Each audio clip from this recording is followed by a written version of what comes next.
On November 17th, 2024, at exactly 1:15 in the morning, my daughter collapsed at my front door with $47,000 worth of medical bills she was too afraid to file. Her left eye was swollen shut, her lip split in 2 places, and she had 3 cracked ribs from a man I once called son. I spent 19 of those years as a police officer before my knees gave out and the department pushed me into early retirement. I've been a widow for 4.5 years, since my husband Marcus passed from cancer. And on that November night, when my only child fell through my doorway bleeding and broken, I didn't scream. I didn't cry.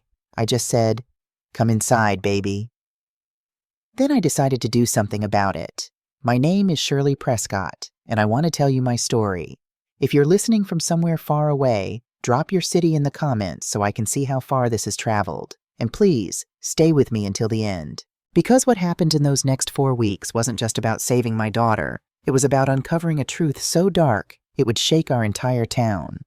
The knock came during a commercial break. I'd been watching the late news, half asleep on the burgundy sofa that Marcus and I picked out from a furniture store in Montgomery back in 1998. The house was quiet except for the hum of the ceiling fan and the occasional bark from the Hendersons' dog 3 houses down. I'd worked a double shift at the courthouse. I do security there now, 3 days a week, just to keep myself busy and my mind sharp. At 64, sitting still feels like dying slowly. So I work, I move, I stay useful. The first knock was soft, almost apologetic. The second was desperate.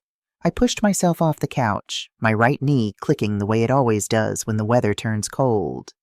November in Alabama means damp air that settles into your bones. I grabbed my reading glasses from the coffee table and shuffled toward the front door, thinking maybe it was Mrs. Dorothy Hayes from across the street. She's 75 and sometimes gets confused about which house is hers. "Who is it?" I called through the door. Nothing. Then a voice so broken it took me a moment to recognize it. "Mama, please." My blood went cold. I unlocked the deadbolt, the one Marcus installed himself before he got sick, and yanked the door open. The porch light, a yellow bug bulb I'd been meaning to replace for months, cast shadows across my daughter's face. Maya, my Maya. She wasn't standing. She was on her knees, one hand braced against the doorframe, the other clutching her ribs. Her face, oh God, her face, was a watercolor of purple and black. Her left eye had swollen completely shut, the lid puffy and discolored like a rotting plum. Blood, dried and brown, crusted at the corner of her mouth where her bottom lip had split clean through. She was wearing a thin cotton nightgown. No shoes. Her feet were bare and dirty, as if she'd run through yards to get here. "Mama," she whispered, and then she collapsed forward into my arms. I caught her, barely. At my age, catching a 130-pound woman isn't easy, but adrenaline does things to you. I pulled her inside, kicked the door shut with my heel, and half-carried, half-dragged her to the couch. "Maya, baby, what happened?" My voice was steady. 19 years on the force taught me how to sound calm when everything inside you is screaming. She couldn't answer. She just cried. Deep, shaking sobs that made her whole body convulse. I ran to the kitchen, grabbed a clean dish towel, ran it under cold water, and came back. I pressed it gently to her lip. "Hold still," I said. "Let me see." Under the yellow light of my living room lamp, I cataloged the damage like I'd done 1,000 times before on domestic violence calls. Split lip, deep, would need stitches. Left orbital bone, possibly fractured given the swelling. Bruising on her arms. Defensive wounds on her wrists where she'd tried to protect herself. And when I carefully lifted the hem of her nightgown to check for more injuries, I saw it. A massive bruise covering the left side of her abdomen. Not fresh. This was 2, maybe 3 days old, the edges turning that sickly yellow-green color that means internal bleeding. "Who did this to you?" I asked, though I already knew. I just needed to hear her say it. Maya's good eye met mine. "Brandon," she whispered. It was Brandon. Brandon Mendez, her husband of 5 years, the man who'd sat at my dinner table every Sunday, who'd called me Mama Shirley with that easy smile. Who'd helped me replace the gutters last spring when I couldn't afford to hire someone? The man who was beating my daughter. "When did this happen?" I asked, still using that calm voice, that officer voice. "Tonight. An hour ago. He hit me because..." She couldn't finish. Fresh tears streamed down her face, mixing with the blood. Because why, baby? Because of her. Because I confronted him about Vanessa. Vanessa Price. So there was another woman. I didn't have time to process that. Maya's breathing had become shallow, rapid, possible punctured lung. I grabbed my cell phone from the side table and dialed Dr. Patricia Williams. Patricia and I went to Howard University together back in 1978. She's been the head of emergency medicine at Mercy General for 15 years. She answered on the second ring, voice groggy. Shirley, it's 1:30 in the morning. Patricia, I need you. It's Maya. She's hurt bad. All business now. How bad? Possible fractured orbital, split lip needs sutures, significant abdominal bruising, and she's having trouble breathing. Bring her in. I'll meet you at the ER entrance. I hung up and looked at Maya. Can you walk? She shook her head. My car was in the driveway, a 2015 Honda Civic with 140,000 miles on it, but I couldn't leave Maya alone even for the 30 seconds it would take to pull it around. I dialed again, this time calling Eddie's taxi service. Eddie Jackson has been driving cab in this town for 20 years. He's also Dorothy Hayes' grandson and one of the few people I trust. Eddie, it's Shirley Prescott. I need a ride to Mercy General. Emergency. Can you be here in 5 minutes? 4 minutes, he said and hung up. While we waited, I grabbed a blanket from the hall closet and wrapped it around Maya's shoulders. Her teeth were chattering, shock setting in. I held her hand, feeling how cold her fingers were. Her phone, which had fallen out of her nightgown pocket, lay on the floor beside the couch. The screen lit up. 7 missed calls. Brandon, then a text message appeared. If you know what's good for you, you'll keep your mouth shut. Another. Come home now or you'll regret it. I picked up the phone. Maya tried to grab it back, panic in her eyes. Mama, don't. But I'd already opened the messages. There were dozens, hundreds maybe. Threats, accusations, demands. And then I saw one that made my blood freeze. You signed those papers. That land is mine now. Try to take it back and I'll make sure you never see another day. Papers? What papers? Land? What land? Maya, I said slowly. What papers is he talking about? She wouldn't look at me. Mama, please, not now. What papers, Maya? The property transfer for Grandma's land. My mother's land. 12 acres on the edge of town that my mother, Evelyn Prescott, had left to me when she died in 2019. Land that had been in our family since 1947. Land I'd signed over to Maya 2 years ago because I wanted her to have something, to build something. You transferred it to Brandon? My voice was still calm, but inside something dark and cold was settling into place. He made me, Maya whispered. He said we needed it for collateral for his business. He said it was just temporary. But Mama, I saw the papers last week. He transferred it again, to someone named Vanessa Price, and when I confronted him tonight, she didn't finish. She didn't have to. Eddie's headlights swept across the living room window. I helped Maya to her feet, supporting most of her weight. As we shuffled toward the door, I glanced back at her phone, still glowing on the couch. Brandon Mendez, the man who'd stolen my daughter's dignity, who'd stolen my family's land, who'd made the mistake of thinking that because I was 64, retired, and recently widowed, I was powerless. He was about to learn that he'd underestimated the wrong woman. The ER at Mercy General smelled like disinfectant and burnt coffee. Patricia was waiting at the entrance just like she'd promised, already in her blue scrubs, a stethoscope around her neck. She took one look at Maya and snapped into command mode. Get a gurney, she barked at a nurse. Possible internal bleeding, facial fractures. I want her in Bay 3 now. They wheeled Maya away and Patricia put a hand on my shoulder. Shirley, she's going to be okay, but you need to tell me everything. I did. Quietly, calmly, while we walked to the family waiting area. Patricia's jaw tightened with every detail. Has he done this before? She asked. I don't know. Maya hasn't. We haven't been truly close since she left Baltimore. She stopped coming to Sunday dinners about 6 months ago. Always had an excuse. Patricia nodded grimly. Classic isolation. Surely I have to ask. Do you want me to call the police? Did I? 24 hours ago, the answer would have been yes, automatic. But something in Maya's eyes, that terror when I'd reached for her phone, told me this was more complicated than a simple assault case. Not yet, I said. Let's get her stable first. Then we'll figure out the next steps. Patricia studied my face. You're planning something. I'm gathering information. Surely. Patricia, I spent 19 years cleaning up domestic violence scenes. I know how this goes. We call the cops. Brandon gets arrested. Maybe he spends a night in jail. Then he posts bail. Gets a lawyer. And Maya? I shook my head. Maya gets intimidated. She drops the charges. He walks free. And next time there might not be a next time. So what are you going to do? What I should have done the day she married him. Due diligence. Patricia was quiet for a moment. Then she said, I'll do a full examination. Document everything. Photos, measurements, medical report. If you decide to press charges later, we'll have what you need. Thank you. But Shirley? She gripped my arm. Be careful.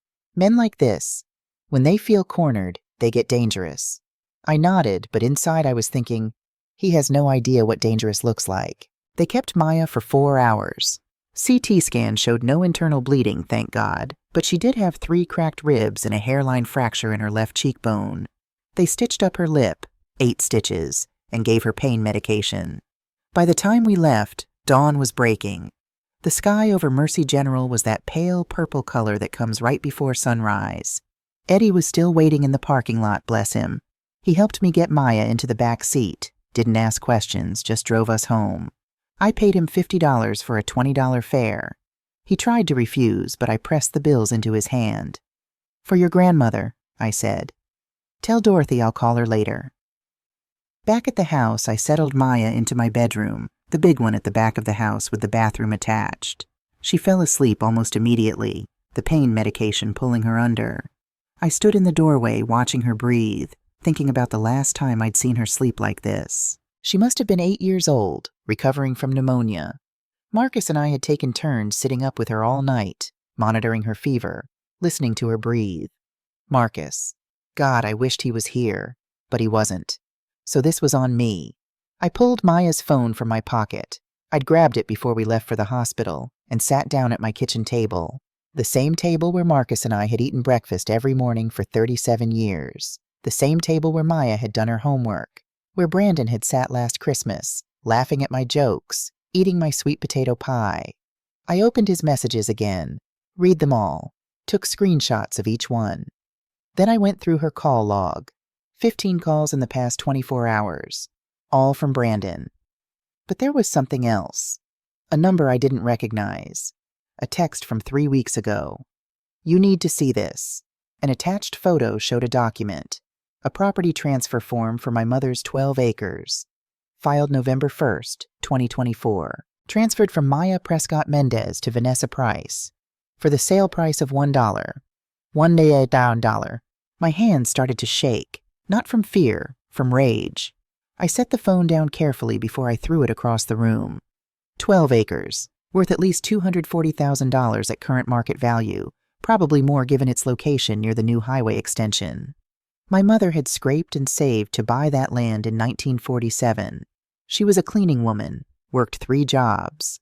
That land was her legacy, and Brandon had sold it for $1 to his mistress. I took 3 deep breaths. Then I stood up, went to the hallway closet, and pulled down a banker's box from the top shelf. Inside were all my mother's old documents, the original deed from 1947, tax records, survey maps. I spread them across the kitchen table and started comparing. The signatures on the November 1st transfer form looked like Maya's, but they weren't. I could tell because Maya has this quirk. She always makes the tail of her Y curve back to the left. Has done it since she learned to write in 1st grade. These signatures? The Y went straight down. Forgery. I photographed everything. The originals, the fakes, the screenshots. I had a 64-gigabyte memory card in my old digital camera. Marcus's camera, technically. The Nikon D350. Oh, he'd bought to photograph birds before he got too sick to go outside. I filled that memory card with evidence. By 7:30 a.m. I had 47 photos of Maya's injuries, taken by Patricia, 23 screenshots of threatening messages, 6 photos of forged documents, call logs showing pattern of harassment, medical records documenting not just tonight's injuries, but old ones too. Patricia had found healed fractures in Maya's ribs that were at least 6 months old. I backed everything up to a USB drive, then backed up the backup to a second drive. I've seen too many cases thrown out because evidence got lost. That wasn't happening here. At 8 a.m., I made a call. Mitchell and Associates Legal Services, how may I help you? I need to speak with Anthony Mitchell, please. Tell him it's Shirley Prescott.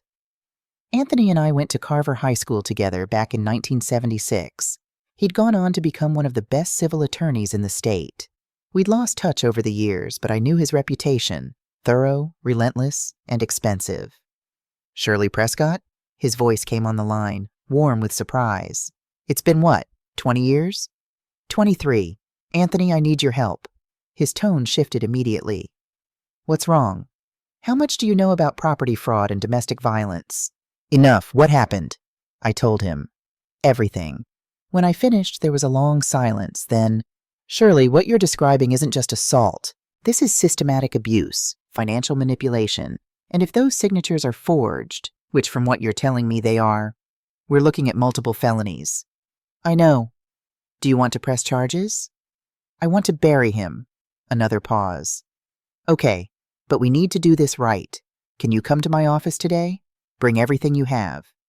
I'll be there at 2. My daughter's sleeping now. I don't want to leave her alone. Understood. Shirley, I'm sorry this happened to your family. Don't be sorry yet. Save that for him. At 10 a.m., there was a knock on my door. I looked through the peephole and saw Mrs. Dorothy Hayes standing on my porch, holding a covered dish. I opened the door. Morning, Dorothy. She pushed past me, that covered dish held out like an offering.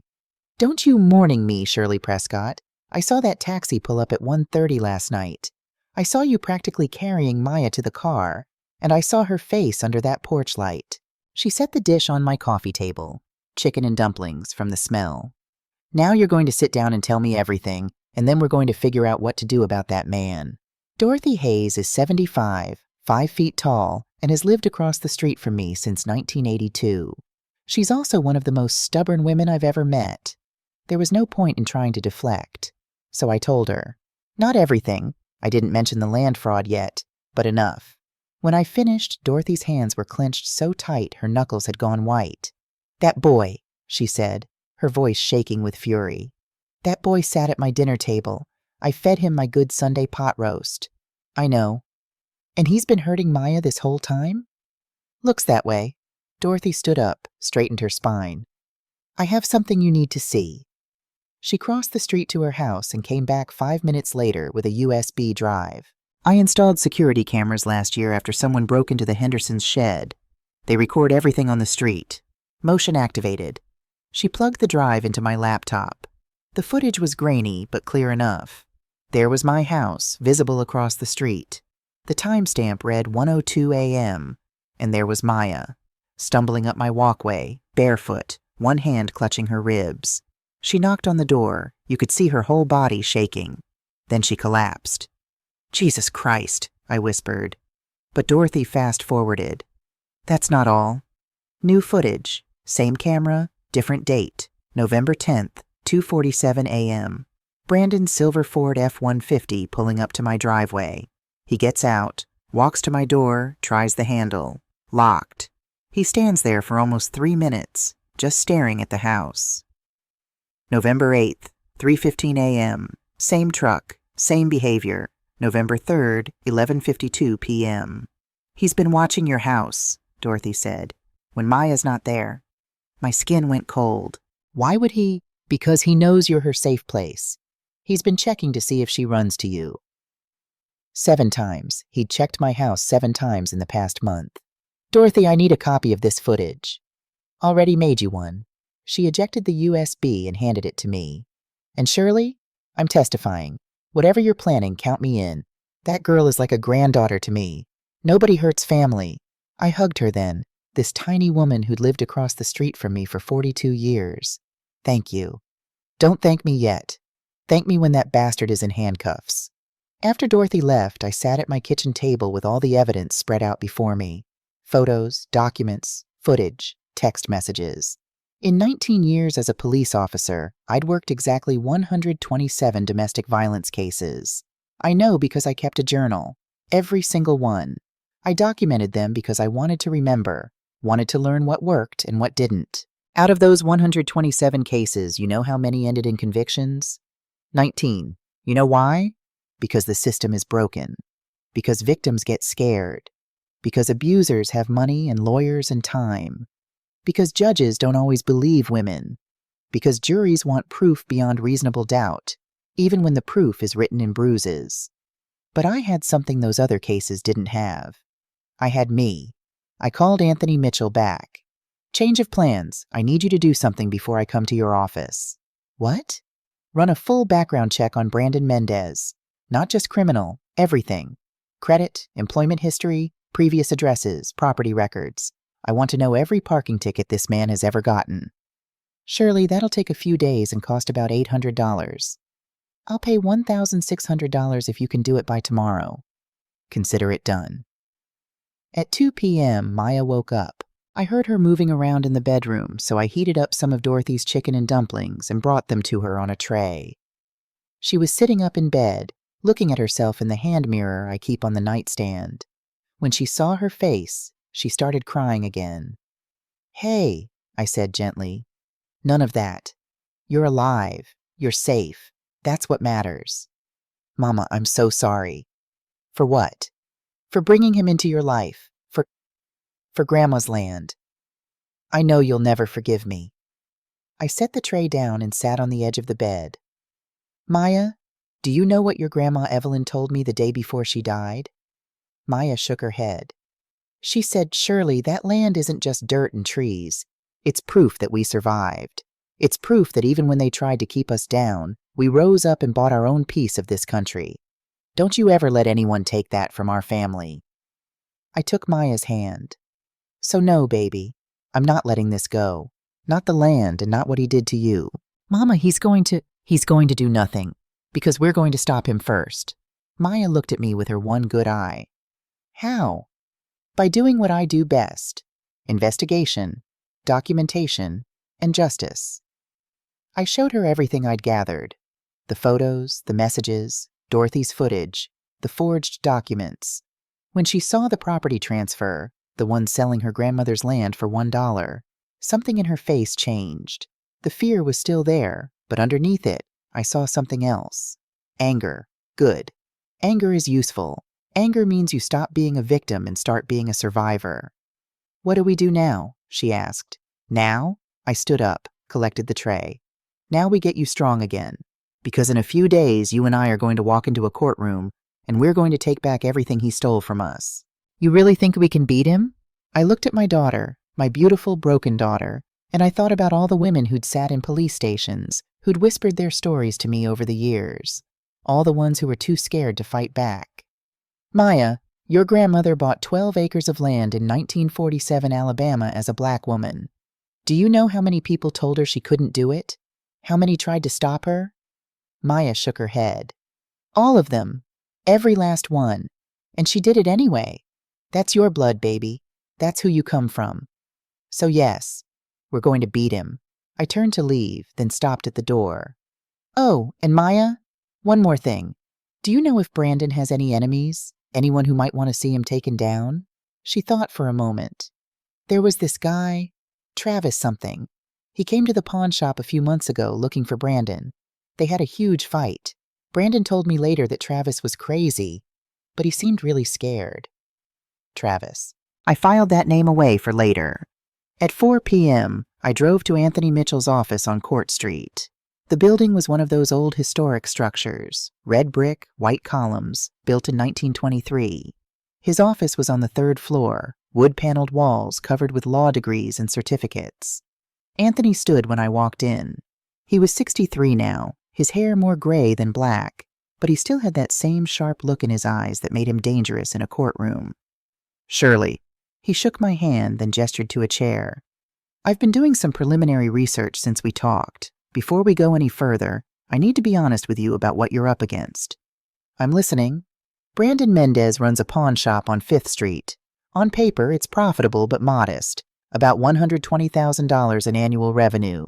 He pays his taxes, has no criminal record in Alabama, And from what I can see, he's done a good job of presenting himself as a respectable businessman. But, Anthony smiled grimly, but I also found 3 LLCs registered in his name: Westside Holdings, Montgomery Properties Group, and Southside Investments. These aren't just shell companies, Shirley. They're actively moving money, lots of money. How much? In the past 18 months? Nearly $2.3 million in property transactions. I sat back in my chair. $2.3 million? And here's the interesting part. Most of those transactions involve properties purchased for cash, held for 60 to 90 days, then transferred to other entities for minimal amounts. Classic money laundering structure. So he's not just an abuser, he's a criminal. A sophisticated one, which means if we come at him directly, he'll have resources to fight back. Good lawyers. Maybe even connections we don't know about. Anthony leaned forward. But it also means he has a lot to lose, a lot to hide. And if we can prove he's been using your daughter and your family's land as part of his operation, we can bring the whole thing down. Exactly. But Shirley, I need to ask, are you sure you want to go down this road? Because once we start, there's no stopping. He's going to come after you with everything he has. I thought about Maya's face last night, about her cracked ribs, about the terror in her eyes. Anthony, I'm 64 years old. I've been a cop, a wife, and a mother. I've survived a husband's death, early retirement, and a pandemic that nearly took me out twice. I'm too old to be scared of bullies. So yes, let's do this. He nodded, pulled out a legal pad. All right, here's what we're going to do. For the next hour, Anthony and I built a strategy. It wasn't just about the assault. That was the obvious part. We were going after everything: the forged documents, the fraudulent property transfer, the financial manipulation, and if we could prove it, the money laundering. I'll need statements from Maya, from you, from any witnesses, Anthony said. Medical records, police reports if you decide to file them, and every piece of documentation you can gather about that land transfer. I have most of that already. He raised an eyebrow. Of course you do. Anthony, there's one more thing. I told him about the mysterious text, the one that had tipped Maya off about the property transfer. Someone else knows what Brandon's doing. Someone who wanted Maya to find out. Any idea who? Not yet, but I'm going to find out. As I stood to leave, Anthony handed me his card. My cell number is on the back. Call me anytime, day or night.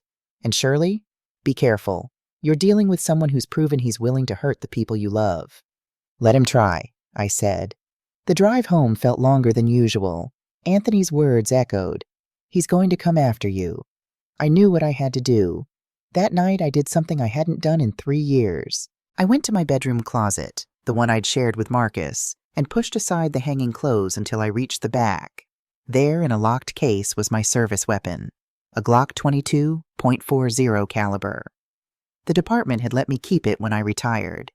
I hadn't touched it since Marcus's funeral. Hadn't wanted to. It represented a life I'd tried to leave behind. But sometimes, you have to go back to who you were to protect who you've become. I cleaned the gun, checked the magazine, made sure everything still worked. Then I locked it back up. I wasn't planning to use it, but I needed to know it was there. The next morning, Tuesday, November 18th, I woke Maya at 8 a.m. Get dressed, I told her. We're going somewhere. Where? To see your husband. Fear flashed across her face. Mama, I can't. You don't have to talk to him. You don't even have to get out of the car. But we need to let him know something. What? That you're not alone anymore. 20 minutes later, we were parked across the street from Brandon's pawn shop. The place was called Mendez Trading Post. Hand-painted sign, bars on the windows, the kind of establishment that looked barely legal, but somehow always survived. Brandon's truck was in the parking lot. I took out my phone and called the shop's number. It rang 4 times before someone picked up. Mendez Trading Post. Brandon's voice, casual, confident. This is Shirley Prescott, I said. I'm calling to inform you that my daughter will not be returning to your house.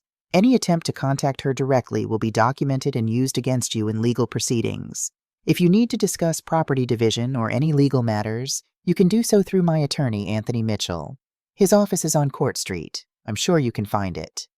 Silence on the other end. Then, Where is Maya? Safe. She's my wife, Shirley. You can't just, I can and I will. November 17th, approximately 12:45 a.m., you assaulted my daughter, causing multiple injuries including fractured ribs and facial trauma. We have medical documentation, witness statements, and video evidence. If you come near her again, I will file criminal charges. Do you understand? More silence. Brandon, do you understand? This is between me and my wife. No, I said, my voice cold and clear. This is between you and every woman you've ever underestimated. Starting with me. I hung up. Maya was staring at me, mouth open. Mama, I just drew the line, I finished. Now he knows we're not playing around. We drove home. As I pulled into my driveway, I saw Brandon's truck turn onto Oakwood Drive, slow down as it passed my house. Dorothy Hayes was on her porch. She stood up, crossed her arms, and stared at that truck until it drove away. I smiled. The neighborhood watch was in effect. Back inside, my phone rang. Unknown number. Ms. Prescott? This is Travis Hartwell. I heard you've been asking about Brandon Mendez. I think we should talk. Travis Hartwell wanted to meet at the Oak Street Diner, a 24-hour place on the edge of town. I told Maya to stay home with Dorothy and drove there alone. He was waiting in a back booth. 45 years old, wearing a faded denim jacket, hands wrapped around a coffee mug. His eyes had that haunted look I'd seen before on people who'd lost someone to violence. I slid into the booth. Mr. Hartwell. Travis, thank you for meeting me. He pulled out his phone, showed me a photo. This is my sister, Jennifer. She died 8 years ago on April 3rd, 2016.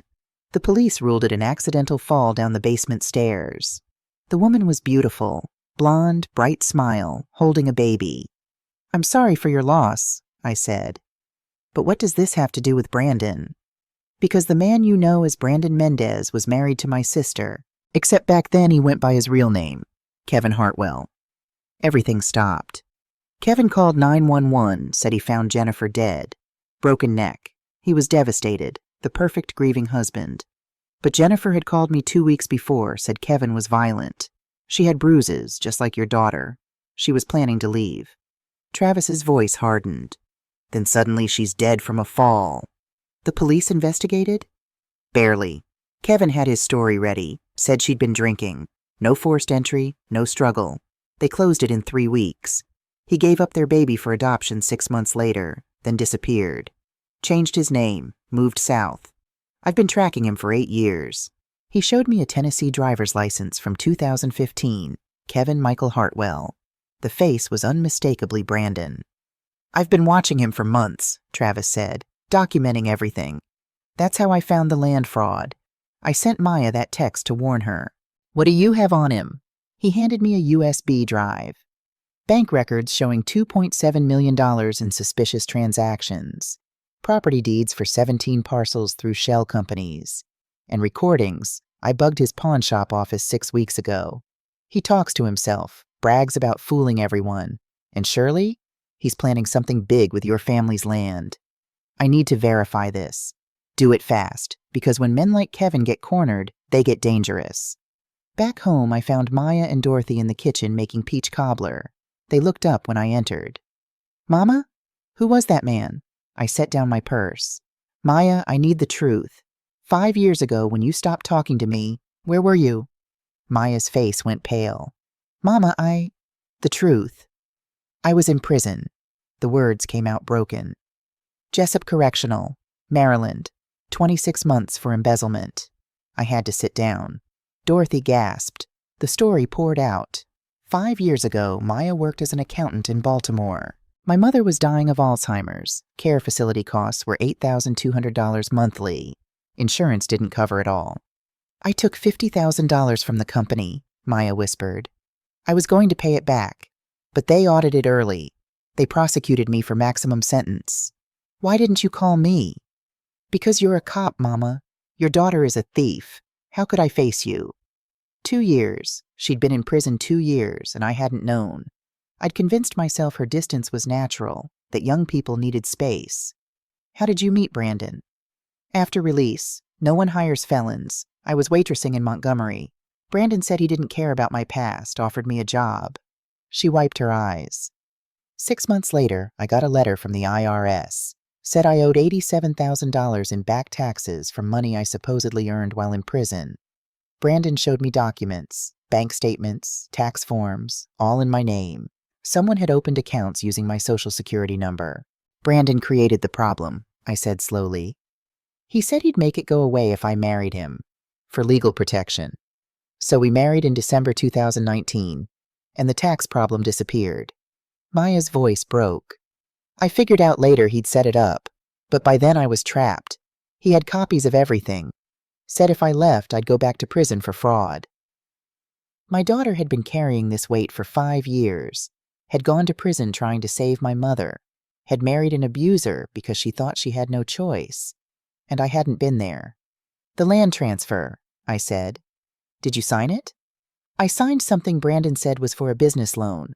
I didn't know about the land until that text message. When I confronted him, she touched her bruised face. I pulled out Travis's USB drive.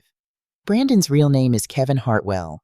8 years ago, he killed his first wife and made it look like an accident. We have evidence, recordings, financial records, everything. We're going to stop him.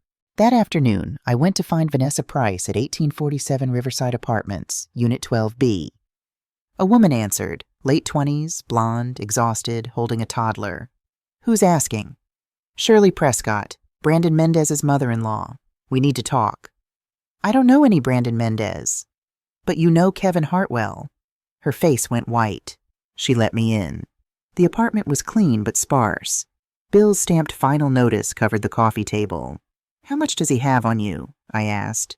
I don't know what. The property transferred to you for $1. You're not his mistress. You're his accomplice.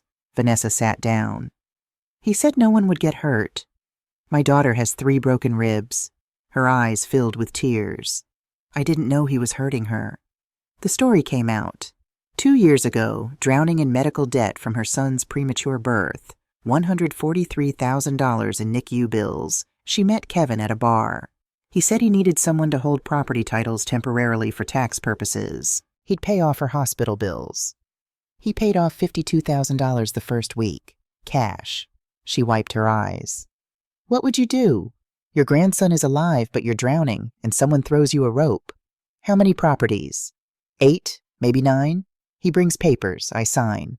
Every few months, money appears in my account. I showed her Maya's injuries. This is what your tax arrangement funds. A man who beats his wife and killed his first wife 8 years ago. What? I told her about Jennifer Hartwell. Vanessa stood up, paced. I can't go to the police. If they find out I signed fraudulent documents, you're a victim, Vanessa. You can keep being his pawn or help us stop him. If you cooperate, testify about what he made you do, we can protect you. She looked at her son playing with trucks. What do I have to do? Tell the truth, in court. And my son? We'll be safe. I give you my word. Long silence. Then, he keeps files in his basement. Everything. Real documents, real account numbers. He showed me once, said it was insurance. If I talked, I'd go to prison and my son to foster care. Can you get me in? He has cameras. I know how to get around cameras. Finally, Thursday. He has a meeting in Birmingham. He'll be gone 9 a.m. to 3 p.m. That's enough time. Thursday, November 21st. Raymond Cooper, the PI Anthony recommended, met me at Brandon's house at 9:30. Vanessa let us in, showed us to the basement, then left. Against the far wall, 6 filing cabinets, all locked. Raymond picked the locks in 4 minutes. Inside the first cabinet, property files, dozens. 2,847 Oak Ridge Lane, purchased March 15, 2023. $67,000 cash, transferred to Westside Holdings, May 22, 2023. $1. 1,156 Maple Court, purchased August 3, 2022. $89,000 cash, transferred to Montgomery Properties, October 11, 2022. $1. Classic money laundering, I said. The second cabinet held bank statements, account after account, including one in Maya's name she'd never opened. $127,000 deposited January 15, 2023. $93,500 deposited March 22, 2023. $156,000 deposited June 8, 2023. $218,000 deposited September 14th, 2023. That's $590,000 in 1 year, Raymond said. Where's it coming from? The third cabinet had the answer. Insurance fraud, staged accidents, fake injury claims, inflated damage reports, 23 separate schemes. Total, $3.1 million over 4 years. But the fourth cabinet held the worst. A file labeled Jennifer. Inside, photos of Jennifer Hartwell, bruised and battered, medical records showing abuse, and handwritten notes in Kevin's writing. She's becoming a problem. Too much talking. Need to find solution. Dated March 25th, 2016. Jennifer died April 3rd, 2016, 9 days later. This is premeditation, Raymond said. This is murder. We spent 3 hours photographing everything, every document, every bank statement. Raymond scanned while I photographed as backup. At 1:45 p.m., Vanessa called. He's leaving Birmingham early, maybe an hour. We worked faster. By 2:30, everything was packed, cabinets locked, basement pristine. As we drove away, I looked back at that normal house. Brandon thought his secrets were safe. He was wrong. That night, organizing files at my kitchen table, my phone rang. Unknown number. Hello? You think you're smart. Brandon's voice. Cold. Breaking into my house, stealing my files. My blood froze. I don't know what you're talking about. Don't lie. I have cameras outside. I saw you, the investigator, Vanessa letting you in. I glanced at Maya's closed door. If you have evidence of a crime, call the police. Oh, I will. But first, a deal.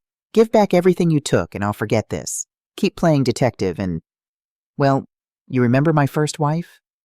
Are you threatening me? I'm promising you. 24 hours. After that, I can't guarantee anyone's safety. Not yours, not Maya's, not that little old lady across the street with her cameras. He hung up. Dorothy. He threatened Dorothy. I ran across the street. Dorothy answered in her nightgown, confused. Pack a bag. You're staying with me.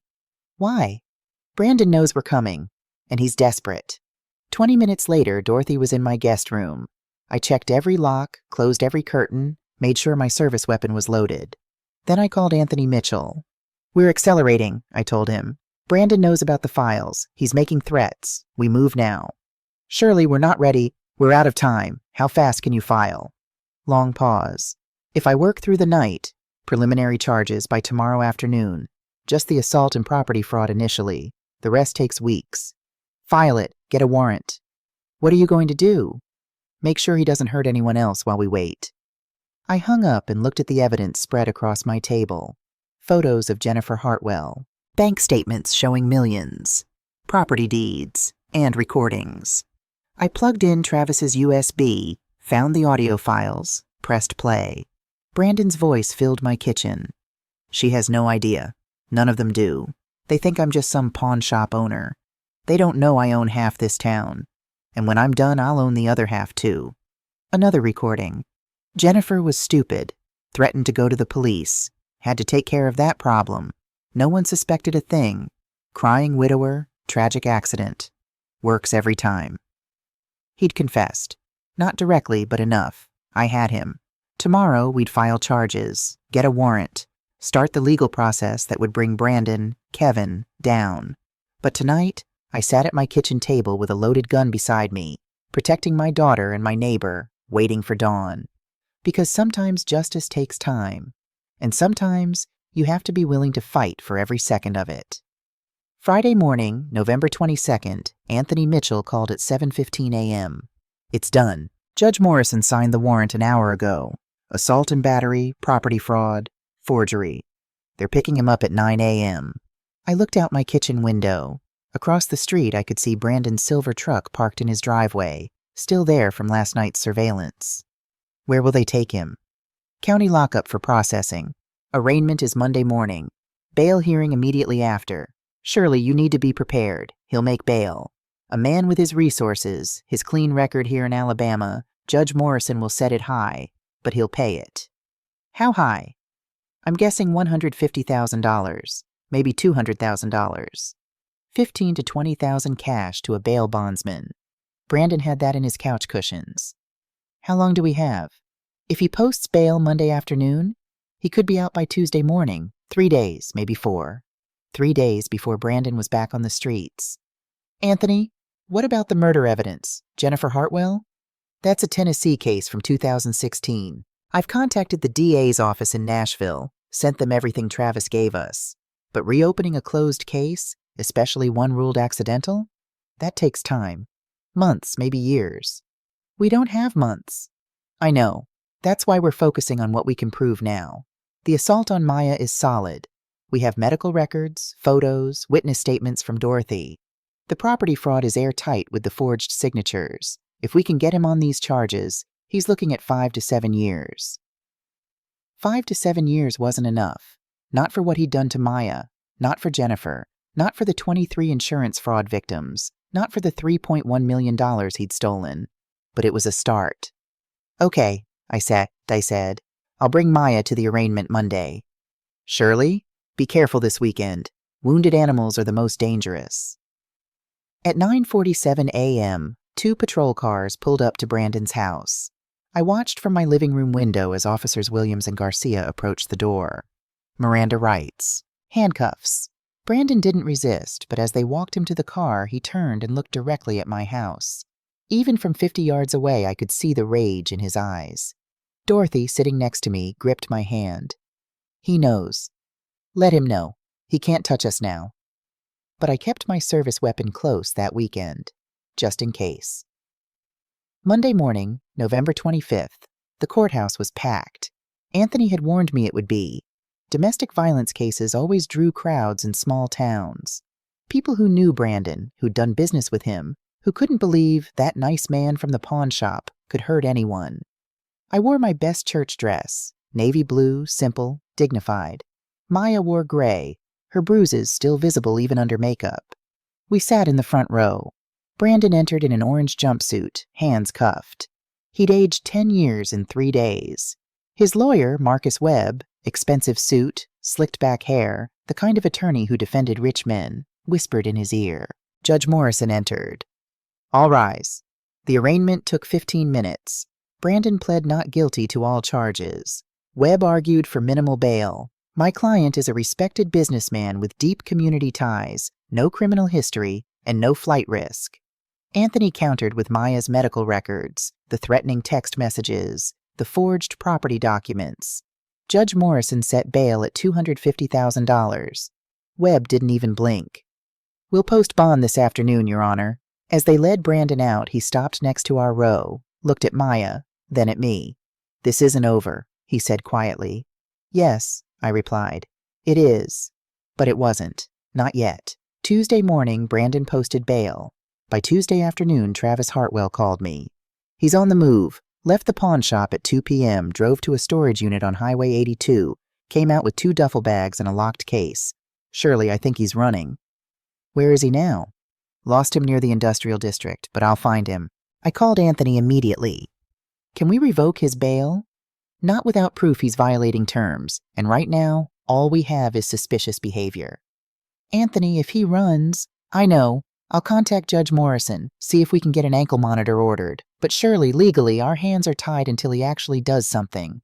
I hung up and looked at Maya, who'd been listening. Mama, what if he comes here? He won't. He's too smart for that. He knows we're watching. But I was wrong. Wednesday, November 27th, 10:47 p.m. I was in the kitchen making tea when Dorothy's security camera alert went off on my phone. Motion detected. Front yard. I pulled up the feed and felt my blood freeze. Brandon's truck, parked across the street. He was sitting in the driver's seat, just watching the house. I called 911. This is Shirley Prescott, 1847 Oakwood Drive. I have an active restraining order against Brandon Mendez. He's currently parked outside my house in violation. Units are en route, ma'am. Stay inside. Lock your doors. I hung up and grabbed my service weapon from the safe. Checked the magazine. 19 years on the force, I'd drawn my weapon in the line of duty exactly 4 times. Never fired it at a person. But if Brandon came through that door... Maya appeared in the hallway. Mama, what's happening? Go to the back bedroom. Lock the door. Don't come out until I say. Mama, now, Maya! She ran. I heard the bedroom door slam, the lock click. Dorothy came down the stairs in her robe. "Shirley, I called Eddie. He's 2 minutes away with his hunting rifle." "Good. Stay away from the windows." I positioned myself in the living room with a clear view of the front door. Gun in hand. Waiting. Brandon sat in his truck for 8 minutes. Then he got out. He walked slowly up my driveway, hands in his jacket pockets, stopped at my porch, rang the doorbell. "Shirley," he called out. "I know you're in there. I just want to talk." I didn't answer. "Come on, Shirley, we're family. Surely we can work this out like adults." Still nothing. "I'm not here to hurt anyone. I just want to see my wife. That's all. Just let me talk to Maya for 5 minutes and I'll leave." In the distance, sirens. Getting closer. Brandon heard them too. His expression changed.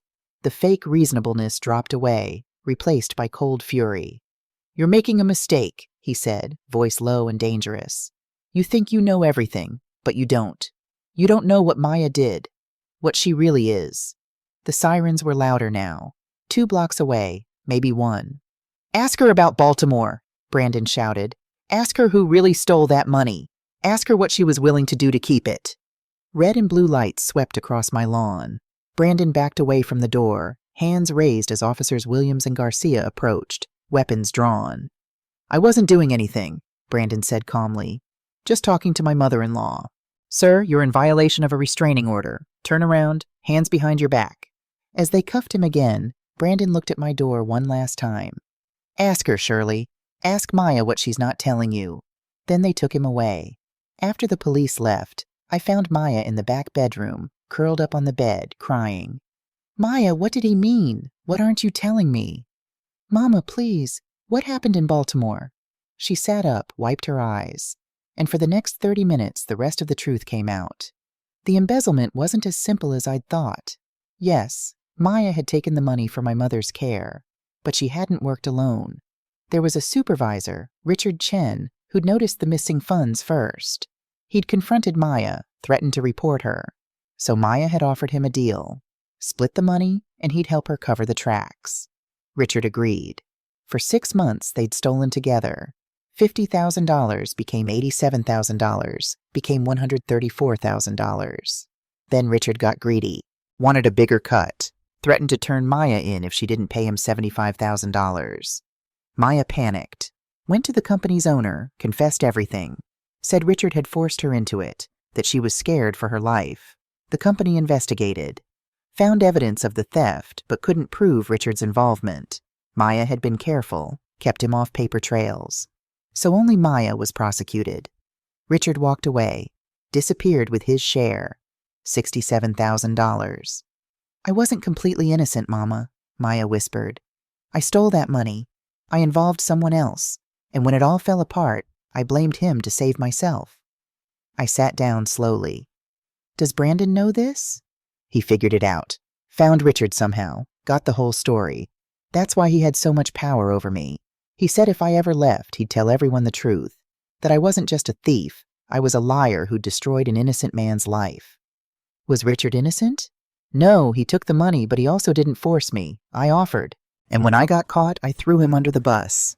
I looked at my daughter, at her bruised face, her broken ribs, her shaking hands.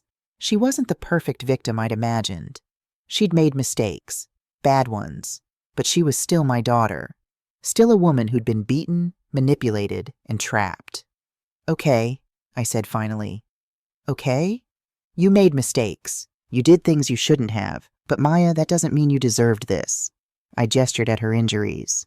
"Nobody deserves this. Not for embezzlement, not for lying, not for anything." "But Mama," "But nothing. What Brandon did, what Kevin did, was wrong. Period. Whatever you did 5 years ago doesn't change that. You understand me?" She nodded, tears streaming. "Now here's what's going to happen. Tomorrow you're going to call Anthony. You're going to tell him everything you just told me. All of it. And then we're going to deal with whatever consequences come from that.